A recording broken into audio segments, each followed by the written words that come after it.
Ladies and gentlemen, welcome to my first JC season recap where I'm going to be going over all my defensive teams or my main defensive teams that I use on a regular basis because, I don't take enough advantage of the Swigga.gg tool where you can see what was actually used against your defenses.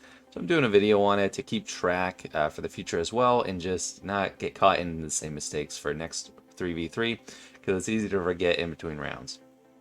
I had a great season, like one of my best seasons ever, because I got 7-2, and in the current format, you're basically just chasing above 500, like 5-4, 6-3. But to get 7-2, I was very happy with it. And my average score was 2,035 across 8 matches. I'm not counting the RLT 101 match because he set meme defense and he wasn't able to attack, so that would kind of skew the stats for it. But my opponent's average score was 15-15, and that's even not including that. So there was a couple where I got some great holds front wall. One where I had attacked first and had a really efficient defense, and my opponents just saw it and gave up once they lost one battle, and they didn't waste their time with the rest of it. So I'm never able to track every opponent's engagements with every team, but I've noted how many engagements, how many holds each team has. So let's start with Gas, or General Skywalker. I set him with Rex in 5s, and I gave him a Datacron, only showing the stats because that's the only thing that was applicable. It had health, steal, tenacity, and potency. So this actually wasn't a great one for him, and I intentionally did that because if you're using Sith Eternal against him, which is what happened the most, it's a waste to put a ton of armor, a ton of protection, a ton of defense, whatever. You can use it somewhere else. Like when Sith Eternal comes in, it's just, you lose, it's a curb stomp, and that's it. So I gave him potency to land his days, tenacity to help against, I don't know, any counter that might be kind of tricky, someone tried to use the Hondo counter against me with old Ben Lead and Geo Root Alpha, and that didn't work. And I think maybe this had part of it. But the health and health still, yeah, probably not most effective on this team. But I got average banners of 51.71, which I think is a success. 10 engagements, so anything above 8 is somewhat successful. But I got 3 holds. There's only 3 battles engaged in against him because someone, I guess, couldn't get by him. Also drew 3 Galactic Legends, actually 4, because Sith Eternal went against him 4 times. So that's a little mistake there, but that's considered a win too. You're not always gonna stop your opponent whatever they're doing. You can't make an unbreakable wall, but drawing Galactic Legends, especially on a front wall team like General Skywalker is for me, is a measure of success. Next team, a measure of not success. I had the CLS 3PO, C3PO team. I gave him some armor, potency, quick damage, tenacity, health steal. They got no holds all season. Average bans of 56.38, so almost like perfect. 8 engagements, 8 drops, and 6 Iden Trooper defeats. So, I should have known this was how it would be because that's what I do myself. So actually, this is a team that next season I'm gonna experiment into breaking it up or changing it, using it on offense, and find something else better for defense because this just is not working out. Next, we got the Maul Mandalorian team, and I thought this was a great success. As you can see from the stats, average banners of 46.86 is great. 2 holds, so the 2 holds counting in there. So this is averaged out 7 wins. So we got 9 engagements, 2 holds, 7 wins, and then the ones that are cleanup are obviously less. So that's contributing to that low score there. Drew a Galactic Legend. Someone used like JMK or something. And there's perfect diversity in the teams used to counter them, so there wasn't like one obvious choice like Iden going against them. I saw like Treya, Gas, lots of good stuff it's drawing. Personally, when I came across this, I always used Treya. But I used Canderous and armor, had the turn meter gain for the weakest ally. I was actually trying to make armor weakest, and I loaded Canderous up on protection, but she still had like, I guess, more protection. So this protection boost pushed her over the edge, and she actually wasn't the weakest. So Yeah, it ended up being Canderous, but that was still fine. Loaded it up with defense, tons of defense. Or this is my best defense Datacron, and I wanted to put it on a team where people aren't just going to blow it away with the Galactic Legend. They're going to try to do something a little bit more creative, and it really helped out for me. We got the basic reset for Scoundrels, so that would help Canderous be a double trigger for Maul. So if he like did his AoE first, and then Maul gets to go, and then Canderous gets another turn, he's gonna get to that AoE again. So I really love this team. Loved it as a front wall team when I moved it up there in like the last round of the season. Next team I'm looking at is Darth Revan, and I consider this very successful, not because of its banners, but because the amount of Galactic Legends it drew. It drew Galactic Legends 5 times, including Supreme Leader Kylo Ren 3 times, and that's what I wanted to do. I put it on the front wall, and I want them to not know for sure what to do about it and use a Galactic Legend. I did get a hold as well. I think that was against like a Grand Inquisitor. But yeah, I love this team. I don't like putting any of these 3 with Malgus because it takes 2 possible formidable teams and puts them into just 1.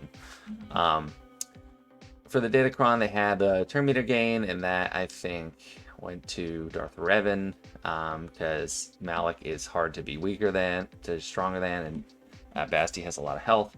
But got some extra defense, crit damage, a little health. It was kind of spread out, but the stats were, they can make use of any stats. So this was pretty good. I consider it successful. They got engaged with every time, and then also got the 1 hold. So still pretty bad banners, but since it was just drawing Galactic Legends, I still consider it a success. Next up, we got Malgus, so the other Sith Empire team, and I put him with Sith Marauder and Talon. And this is one of the weaker comps because you can get around it. Like Starkiller's pretty good at it, but people weren't just using Starkiller the whole time. This mechanic, I don't know if it was helpful at all. It was just I wanted these stats. I wanted the armor mostly, and the health, a little bit of protection. You know, potency's fine, crit damage. But mainly the armor and the health here. And Marauder becomes surprisingly tanky. Average banners 55.17.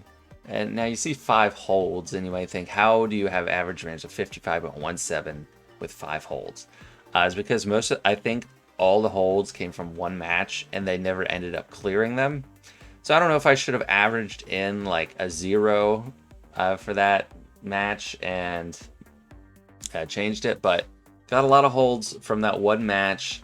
Drew 3 Galactic Legends, which is a success. I started putting them on the back wall. I don't know if this is gonna help, but yeah, perfect diversity. A lot of different stuff. Saw Gas, saw Starkiller, saw various Galactic Legends. Definitely a win. Definitely a great defensive team. Next up, we got Darth Maul, Savage, and Count Dooku. I have the clip from Swigga.gg because I stopped setting the team like this, so I couldn't get a good snip of it. It did not do that well. 56.29 banners, 7 engagements, no holds, so always 1 shot. Only drew 1 Galactic Legend. It was somewhat successful in that Trey was used against it like 6 times. So I don't know. I mean, that's a great team to draw. It's not a Galactic Legend, but it's pretty good. It can't beat Lord Vader anymore after the nerf, but I don't know. I did want to switch it up though. So last round I put Darth Vader, or last match, but I did get a hold with it, second to last match. Darth Vader, Ninth Sister, and Savage. I gave them crit damage, tenacity, health, and some protection. The damage over time wasn't important. I was just mainly going for the crit damage, hopefully giving them enough of a boost to get through enemy teams, but this was something I definitely already switched up. Next team is Rey. Rey, Ben Solo, and JTR is the best comp of Rey with Ben Solo. Hoda is a sitting duck for Starkiller, and that's a non-galactic legend counter, so that's something I think is to be avoided. I load them up with some good health, some health steal, crit damage, armor potency. So I think this is one of my good Datacrons from set 5. You know, Health isn't through the roof, but it's still pretty strong. And against them, we got average banners of 54.67, so it's not that great. We only got one hold. And I don't know if they came back to them after that hold, because I think that would have skewed the average more. So I think there was one stop where they didn't get past it. But drew 6 Galactic Legends. Like all six wins were Galactic Legends. No one was using Starkiller. It was mostly Jedi Master Kenobi though, 4 times. Definitely a successful team on defense. I really liked how that worked, and it did what I intended. I think there was Lord Vader used it against it a couple times. The hold actually, I believe, was a solo Lord Vader attempt or something, and they lost. And for that Lord Vader with the protection up, Datacron, you want to bring in a dark side Ufu so that you get the damage reduction from light side Ufus, which is tricky in his kit, but I've covered that before. Next match is Grand Inquisitor, and this is one of the only ones I have a level 9 Datacron for. They were somewhat disappointing because Padme was used a lot, 4 times, no Galactic Legends drawn, no holds, but stole some banners, so that does help me. If people are using Padme all the time and getting bad banners because Padme doesn't have protection recovery, you know, that's okay. I am mainly going for the full clear anyway. I'm not trying to be a world beater on defense, so this somewhat was successful. I don't know if I'll switch to offense or not. I do like omitting 9 Sister and 3s now, so I can use her elsewhere because I have her level 9 Datacron too. This Datacron was one of the optimal setups. The Grand Inquisitor level 9 is pretty great. Level 6 for Inquisitors is good. And I have the Terminator gain instead of the tank, so this definitely helps out for 3s. In 5s, you can counter JMK if you have the tank revive. And I have another one with the tank revive, so I might be able to use that. But I think you need all of these to counter him, so I don't know. Good crit damage, some offense, good health, good defense, but still didn't matter against Padme because they'd have to really hit hard to get through her without her getting through them at all. Qui-Gon Jinn. Qui-Gon Jinn is starting to kind of get a reputation for being an offense character, offense Omicron, but I think he worked out very well for me on defense. I was thrilled with the results. I gave them a Datacron with a lot of crit damage. Health helps too, but the crit damage was my main focus. Average band is 50.8. That's pretty dang good. That's mainly because of a hold, but still, it was great overall. 6 engagements, 5 wins out of that, and 1 Galactic Legend drawn. I think it was Premier Kylo, but I'm not sure. Perfect diversity in the counters for it, so it wasn't people just using Newt Django all the time. Because that's not a surefire thing anyway. I lost against it because the Qui-Gon team had like 333% defense. But I definitely think this was successful, and unless there's a special reason I need to take this comp on offense, I'll probably leave this as a defensive team. Next one, Raddus. It was pretty successful, and I'm surprised that it's successful because the team that when they did counter it easily, they were using the right comp. Bosk, Mando, and Grief. So that's what I use all the time. That's pretty surefire. I did see Papito almost lost to it on his stream because I was watching. And that's because my Raddus is like on steroids for survivability. He's got almost 100,000 both health and protection. I loaded him up with armor here, tons of tenacity, a little extra protection, but he's very difficult to get through. He almost got to his little ultimate. Barely missed it, so even this is not a absolute certainty. It can lose, depending on the Raddus. That's great banners, 4 holds, and that was kind of spread out against matches, so that was really good. I had him on my top wall, and I think people would get to him and just not have enough left over. He's not a Galactic Legends draw by any stretch, but he's such a non-Galactic Legend draw that people underestimate him and lose because they didn't bring enough. Next team, Sortie, another very surprisingly successful team. I mean, I know she's good. BB-8 T3 worked well for me. Gave them some crit damage. Also gave them a lot of defense so that Sortie could actually survive, and this helps thwart Wampa counters. Because I saw a couple times they dropped because of Wampa. They're trying to use Wampa, and they just can't get through it in time. So the protection really helped out there. 48.1 not percent, 48.1 average banners out of 5 wins, with 3 holds. Most of those were Wamp Up, but I think there might have been a loss for like Bad Batch or something, which was the most popular counter, but barely. There was only 2 Bad Batch versus Sortie, so it was relatively a very diverse counter pool, which is what I'm looking for. This is one I want to keep. No Galactic Legends drawn, but that wasn't really the intention anyway. We got 2 teams left here. So this is the Dash Han Chewie team, and I took this on offense a couple times, so there were less engagements here. The best thing about the datacron for them was the cooldown reset upon basic, and this is used most properly on offense because on defense Han is not smart and he does his shrug.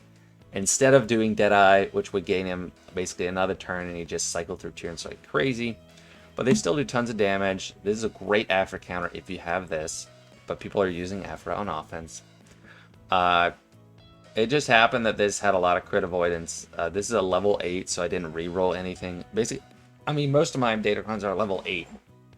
So I'm just taking the stats as they come and assigning them where I think they're most useful. This had some good crit damage, just a little bit of a boost. 5 engagements, 4 wins, 1 hold, so average 50.5 banners. Somewhat successful. Drew a Galactic Legend, and perfect diversity in counter. So it's not, there's no obvious counter to it. So I think this this was a win. You know, this is definitely a strong defensive team or offensive team, however you want to use it. Gonna keep this unless I think my opponent is likely to set Dr. Aphra on defense. And then the last one was Jabba. I didn't have him unlocked for the first round, so he only had the chance to be placed in 6 matches. Out of those 6, people only got to him 4 times. A couple of times they didn't finish because, I don't know, they knew they lost or they weren't playing. Average banners of 53.5. It's okay. Galactic Legends drawn 2. I think it was basically either Supreme Leader Kylo Ren used or Aphra. And I'm still going to keep him on defense because I don't think that's super typical or that's necessarily something that's going to continue, because my Jabba is kind of weak. He actually only had 2 Zetas for the first match and 3 for the third round. 2 for the second round, 3 for the third round. So he was definitely weak. He didn't even have the Galactic Legend Zeta when this happened. One of the times actually, but the other he did have that one. But I'm working on this team, and it should be better. Lots of armor on it. It's decent health and protection. I did re-roll these. Got the Retribution. This one, I think I'd rather have the 15% turn meter gain, but I don't know, because Boosh is not. Dark Side. And then Jabba is constantly getting turn meter. So I think this is definitely a good defensive Galactic Legend. It's a timeout risk against some Galactic Legends. And if they don't have Aphra, it's a great stopper, but that's becoming increasingly less common. But yeah, I still think Jabba was a success on defense. So there you have it, my defensive review for this season. Maybe you want to take closer stock of your defenses. Let me know what's worked for you, what team you think I should be substituting for CLS, or what I should use CLS for on offense, because it's kind of a weak spot for me, is using CLS without Han and Chewie effectively. But yeah, I'd love to hear from you. Tell me your thoughts and impressions, and see you next time.